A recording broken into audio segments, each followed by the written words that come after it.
Watch out, watch out. Here is Theresa Day, stepping out for number 10, in answer flag.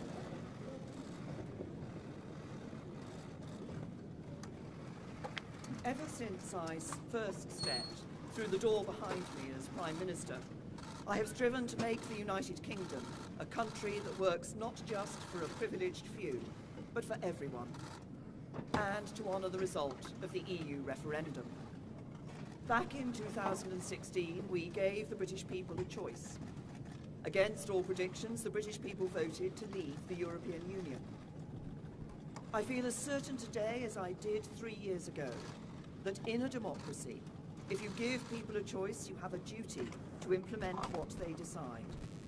I have done my best to do that. I negotiated the terms of our exit and a new relationship with our closest neighbours that protects jobs, our security, and our union. I have done everything I can to convince MPs to back that deal. Sadly, I have not been able to do so. I tried 3 times. I believe it was right to persevere, even when the odds against success seemed high. But it is now clear to me that it is in the best interests of the country for a new Prime Minister to lead that effort. So I am today announcing that I will resign as leader of the Conservative and Unionist Party on Friday the 7th of June, so that a successor can be chosen. I've agreed with the party chairman and with the chairman of the 1922 committee that the process for electing a new leader should begin in the following week. I have kept Her Majesty the Queen fully informed of my intentions, and I will continue to serve as her Prime Minister until the process has concluded. It is, and will always remain, a matter of deep regret to me that I have not been able to deliver Brexit. It will be for my successor to seek a way forward that honours the result of the referendum. To succeed, he or she will have to find consensus in Parliament where I have not. Such a consensus can only be reached if those on all sides of the debate are willing to compromise. For many years, the great humanitarian Sir Nicholas Winton, who saved the lives of hundreds of children by arranging their evacuation from Nazi-occupied Czechoslovakia through the Kindertransport, was my constituent in Maidenhead. At another time of political controversy, a few years before his death, he took me to one side at a local event and gave me a piece of advice.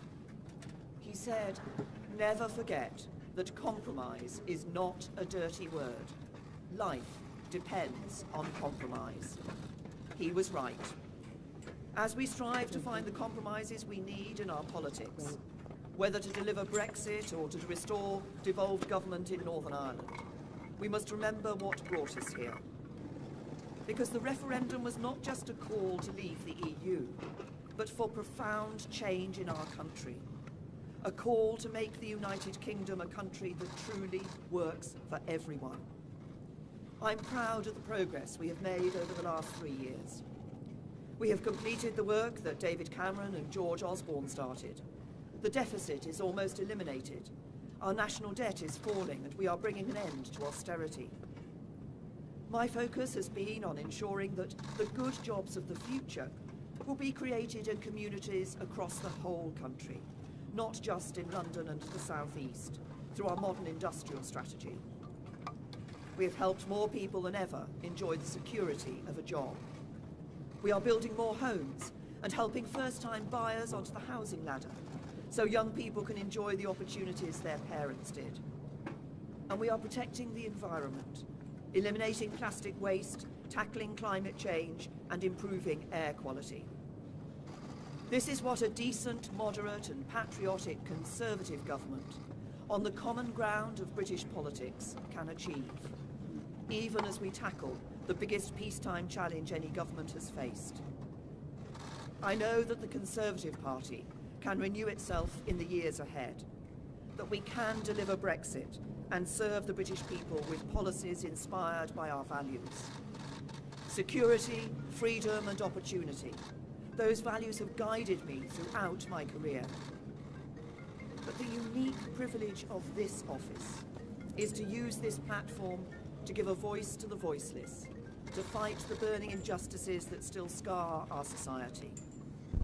That is why I put proper funding for mental health at the heart of our NHS long-term plan. It's why I'm ending the postcode lottery for survivors of domestic abuse. It is why the race disparity audit and gender pay reporting are shining a light on inequality so it has nowhere to hide. And it is why I set up the independent public inquiry into the tragedy at Grenfell Tower, to search for the truth, so nothing like it can ever happen again, and so the people who lost their lives that night are never forgotten. Because this country is a union, not just a family of 4 nations, but a union of people, all of us. Whatever our background, the colour of our skin, or who we love, we stand together, and together we have a great future. Our politics may be under strain, but there is so much that is good about this country, so much to be proud of, so much to be optimistic about. I will shortly leave the job that it has been the honour of my life to hold. The second female Prime Minister, but certainly not the last. I do so with no ill will, but with enormous and enduring gratitude to have had the opportunity to serve the country I love.